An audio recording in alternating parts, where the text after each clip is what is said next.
Saudara Anda menyaksikan Kompas Bisnis bersama saya Putri Oktaviani. Presiden Prabowo Subianto menargetkan perekonomian Indonesia tumbuh 8%. Untuk mewujudkan hal itu, Menteri Keuangan Purbaya Yudi Sadewa mengadopsi konsep Sumitronomics yang fokus pada 3 pilar utama, yakni pertumbuhan ekonomi yang tinggi, pemerataan manfaat pembangunan, dan stabilitas nasional yang dinamis. Dalam rapat paripurna DPR pengambilan keputusan terhadap RUU tentang APBN tahun anggaran 2026, Menteri Keuangan Purbaya Yudi Sadewa bilang Presiden Prabowo menargetkan perekonomian Indonesia tumbuh 8%. Untuk itu, strategi pembangunan berbasis Sumitronomics yang berfokus pada pertumbuhan ekonomi yang tinggi, pemerataan manfaat pembangunan, dan stabilitas nasional yang dinamis dinilai cocok untuk mencapai target pertumbuhan ekonomi 8%. Ia menekankan perlunya sinergi antara kebijakan fiskal, sektor keuangan, dan iklim investasi agar Indonesia dapat mencapai pertumbuhan ekonomi 6% dalam waktu dekat, sehingga dapat mendorong ekonomi tumbuh 8% dalam jangka menengah. Presiden menargetkan pertumbuhan ekonomi 8% dalam jangka menengah untuk membawa Indonesia menjadi negara maju. Target ini tidak mudah, namun bukan berarti tidak bisa diwujudkan Indonesia. Sejarah menunjukkan sebelum krisis keuangan Asia tahun 1997-98, ekonomi Indonesia tumbuh rata-rata di atas 6%. Untuk menjadi negara maju, strategi pembangunan ekonomi Indonesia berbasis pada konsep Sumitronomics yang difokuskan pada 3 pilar utama. Pertama, pertumbuhan ekonomi yang tinggi.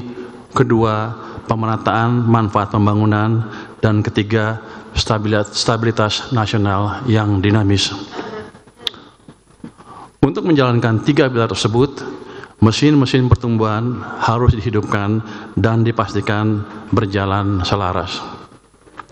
Fiskal, sektor keuangan, dan perbaikan iklim investasi harus sinergis menggerakkan perekonomian Indonesia agar dapat tumbuh melampaui 6% dalam waktu tidak terlalu lama. Menteri Keuangan Purbaya Yudi Sadewa bilang bakal mengalihkan anggaran program makan bergizi gratis atau MBG ke program lain jika tidak terserap dengan baik. Menurut Purbaya, anggaran tersebut bisa dialihkan ke sejumlah program, termasuk program bantuan pangan beras 10 kg dengan durasi yang lebih panjang. Kita bantu secepatnya, tapi kalau nggak bisa juga kita ambil duitnya. Kan gitu, fair kan? Daripada nganggur duitnya kan saya bayar bunga juga.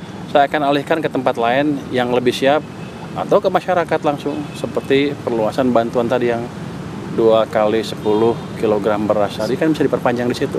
Kalau emang nggak bisa diserap, tapi kalau bisa diserap ya bagus. Jadi saya nggak nanggur, tapi saya mendukung. Tapi kalau nggak jalan ya ambil duitnya. Menteri Keuangan Purbaya Yudi Sadewa bilang akan menggunakan strategi Sumitronomics untuk mengejar target pertumbuhan ekonomi 8% dan berfokus pada 3 pilar utama, yakni pertumbuhan ekonomi yang tinggi, pemerataan manfaat pembangunan, dan stabilitas nasional yang dinamis. Apakah strategi ini cukup jitu untuk mencapai target Presiden Prabowo? Kita akan bahas bersama ekonom Universitas Atmajaya Yogyakarta, Yuventius Sri Susilo. Selamat pagi Pak Susilo. Selamat pagi Mbak. Pak Susilo, strategi Sumitronomics ini tepat digunakankah untuk capai target pertumbuhan ekonomi 8%? Baik, untuk bagian pertumbuhan khususnya berkaitan dengan rencana anggaran yang telah disiapkan, berkaitan dengan dorongan-dorongan terobosan dari Menteri Keuangan untuk mengalihkan anggaran, ini salah satu cara ya. Jadi dinyatakan pertumbuhan akan tercapai 8% dalam menengah. Artinya kalau menengah ini masih masuk akal, tetapi kalau dalam jangka pendek 1 ke 2 ke depan nampaknya belum. Jadi mungkin di akhir pemerintahan Pak Prabowo angka 8% itu mungkin saja dicapai dengan catatan tadi optimalisasi APBN, kemudian tercipta investasi atau fasilitasi investasi yang baik dan sebagainya. Kira-kira itu, jadi ada kemungkinan dan optimisme di situ, tapi memang jangka menengah seperti dikatakan oleh Pak Menkyu tadi, Kak. Oke, ada kemungkinan menengah masih masuk akal, tapi mungkin kalau 1-2 bulan masih belum terlihat ya Pak ya soal 1-2 tahun belum, Mbak. 1-2 tahun belum. Ya. Oke, 1-2 tahun masih belum terlihat. Oke, Pak Susilo, gagasan konkret Sumitronomics yang bisa kita sekarang ini kan adalah misalnya Danantara, koperasi desa, kemudian juga makan bergizi gratis. Relevan nggak 3 hal ini untuk mencapai 8% itu tadi? Karena kan tadi dikatakan masih ada optimisme gitu untuk bisa mencapai 8%. Kalau menurut saya pribadi yang paling relevan adalah Danantara. Yang artinya yang paling berkorelasi dengan untuk kemampuan untuk mendorong ekonomi secara signifikan untuk mencapai 8% tadi. Mengapa Danantara? Karena jika skenario dari Danantara, program pengendalian Danantara yaitu mengoptimalkan aset negara untuk investasi dan juga menarik investasi dari luar dengan apa yang bisa dilakukan, kemungkinan itu bisa menjadikan dorongan investasi yang cukup besar. Namun dengan catatan memang kemudian iklim investasi kita yang selama ini menjadi salah satu hambatan, meskipun yang terakhir ini Pak Menkyu itu membuat terobosan dengan mengeluarkan kemudian untuk peraturan pemerintah nomor 8 tahun 2025, ini bagus upaya untuk menggairahkan investasi kembali yang selama ini masih dianggap menjadi salah satu faktor penghambat terutama investor asing untuk masuk ke Indonesia. Itu. Tetapi untuk Kopdes dan makan siang bergizi, kalau melihat pelaksanaan di awal, saya kan tidak termasuk yang optimis. Kebetulan 2 minggu yang lalu kami IC cabang Jogja, Mbak, melakukan survei di 3 sekolah, ini survei awal memang. Untuk pelaksanaannya sudah bagus, Mbak, hanya fungsi dan sebagainya, tetapi masih masalah di menu yang kurang menarik bagi siswa dan juga di teknis pembayaran di pelaksananya. Jadi kemudian untuk Kopdes di beberapa tempat di Jogja, contohnya ini juga setelah peresmian nggak jalan, Mbak, karena belum ada duitnya untuk beroperasi. Jadi ini saya kalau kembali pada pertanyaan tadi, saya cukup optimis untuk Danantara. Jadi bentuk konkret dari Sumitronomics Ekonomi melalui Danantara ini punya optimisme yang lebih besar daripada melalui MBG maupun Kopdes gitu, Mbak. Oke, Pak Susilo, artinya begini, kalau tadi dikatakan yang paling relevan adalah di antara 3 itu ya berarti Danantara. Berarti masih ada PR dong dengan program-program lainnya, termasuk juga tentunya Danantara masih ada beberapa perlu yang harus jadi perhatian dari pemerintah. Apa sih sebetulnya salah satunya Pak syarat supaya Danantara, MBG, Kopdes ini tidak dicederai oleh korupsi? Iya. Tentu saja baik Danantara, Kopdes, dan MBG ini kan diperlukan tata laksana. Mungkin kalau bahasa kerennya itu adalah good governance yang harus dipenuhi begitu. Layaknya operasi dari organisasi yang baik dan benar.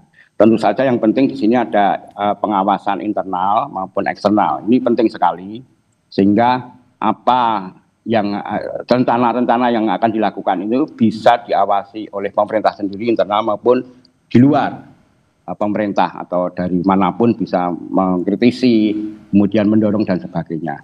Yang penting kan konsepnya ini bagus. Kalau secara konsep di atas kertas, maaf kami dari akademisi melihat ini bisa saja baik MBG maupun Kopdes dan Danantara ini bisa menjadi salah satu motor penggerak untuk menuju pertumbuhan ekonomi 8%. Ini dimungkinkan di atas kertas. Tetapi bagaimana pelaksanaannya? Jadi kalau koperasi ya segera dananya ada tidak. Kemudian operasionalnya bagaimana? Bagaimana pengelolaannya, pengawasannya dan sebagainya.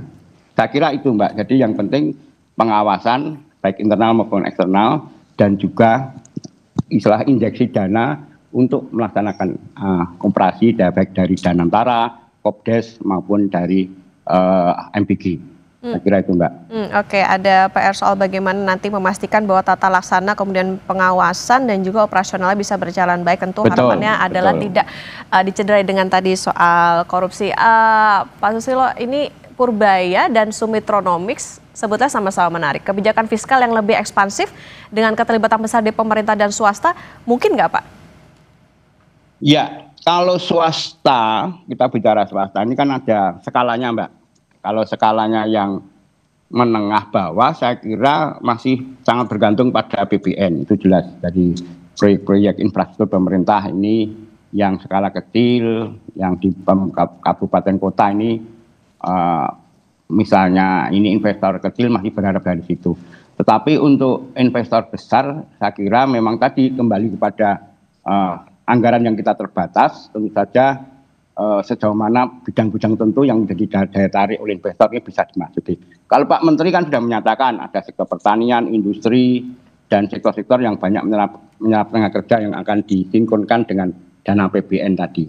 Tetapi kembali tadi Mbak, sebenarnya sampai saat ini kan pengalaman kami, perusahaan-perusahaan ini pengalaman kami maaf di Jogja, PMA atau PMDN ini masih beberapa hal mengalami kesulitan dalam perizinan, misalnya perpanjangan izin misalnya, karena dampak dari desentralisasi ini ada izin di level pusat dan di daerah ini menjadikan tidak mudah bagi pelaku usaha, karena beberapa izin di pusat itu kementerian itu ngurus izinnya dijanjikan tidak dalam 1-2 hari jadi, bahkan ada yang baru 5 bulan jadi misalnya begitu.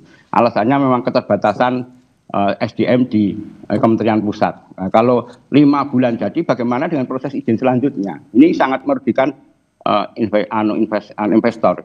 Kembali pada pertanyaan, di atas kertas sangat dimungkinkan sinkronisasi APBN yang bisa fiskal, yang bisa menarik swasta ini memang teorinya memang demikian, tetapi memang dalam pelaksanaannya tidak mudah. Dan saya kira saya termasuk yang optimis, Pak Menteri baru ini punya gagasan yang out of the box, gagasan yang cerdas, gagasan yang baru, dan berani melakukan otak-atik APBN ini. Jarang-jarang Menteri Keuangan yang berani fleksibilitas gitu loh. MBJ kalau nggak jalan diambil untuk yang lain dan sebagainya. Ini saya kira hal yang bagus menjadikan APBN kita lebih fleksibel, fiskal kita lebih fleksibel untuk mendorong perekonomian, gitu Mbak. Nah itu tadi secara apa ya pelaksanaannya tidak mudah, artinya apa Pak PR? Birokrasi kah atau seperti apa terutama untuk investasi swasta? Ya, birokrasi salah satunya Mbak. Ini alasannya lagi pemecahan beberapa kementerian ini menjadikan SDM juga terpecah, kemudian beberapa urusan perizinan ini juga kemudian terhambat karena kuantitas dari SDM. Ini fakta di lapangan, karena saya pribadi mendampingi beberapa perusahaan PMA di Jogja untuk mengurus perizinan sampai pusat. Ini temuan di lapangannya begitu. Padahal kami di investor PMA kami itu kalau ada izin yang terhambat saja mendapat notis, ini berarti nanti mendapat catatan yang kemudian pesanan mereka bisa dikurangi gara-gara itu gitu. Jadi sekali lagi birokrasi, jadi istilah yang zaman dulu sejak 30 tahun yang lalu istilahnya debirokratisasi dan diregulasi nampaknya harus terus-menerus dilakukan oleh pemerintahan Prabowo ini Mbak. Oke, Pak Susilo, jadi gini, apakah investor ini sudah menunjukkan ketertarikan sama gagasan Sumitronomics itu tadi atau sementara yang masih bergantung sama APBN? Ya, kalau sependek kami lihat di forum-forum, misalnya saya juga pengurus IC Mbak, pertemuan IC kemarin di Penado dan Pleno juga pertemuan-teman pembicaraan rekan-rekan. Kemudian saya kebetulan juga anggota Kadin di daerah. Ini ya baru sebatas wacana dan harapan. Artinya kalau memang Danantara nanti bisa berjalan ataupun pemerintah memberikan kemudahan dalam koperasi ini, pelaku usaha di daerah ini juga tertarik untuk membantu bergerak di situ. MBG juga mereka siap untuk terlibat di situ. Artinya tertarik sudah ada Mbak, cuma memang operasionalnya rata-rata masih wait and see, melihat pelaksanaannya di lapangan gitu. Oke, lagi-lagi gebrakan baru doktrin Sumitronomics ini jadi senjata dari Menkyu Purbayudi Sadewa, diharapkan ini bisa membawa Indonesia keluar dari middle income trap tentunya Pak ya, termasuk juga tadi bagaimana yang jadi permasalahan adalah bagaimana bisa tata kelola dan juga tadi soal pengawasan operasional, ada 3 tadi soal bagaimana MBG, Danantara, kemudian juga Kopdes ini bisa terlaksana dengan baik, karena tadi kalau misalnya dilihat 1-2 tahun mungkin tidak terlihat, tapi secara menengah nanti masih bisa masuk akal dan juga masih ada harapan. Terima kasih Pak Yuventius Sri Susilo, Ekonom Universitas Atmajaya Yogyakarta.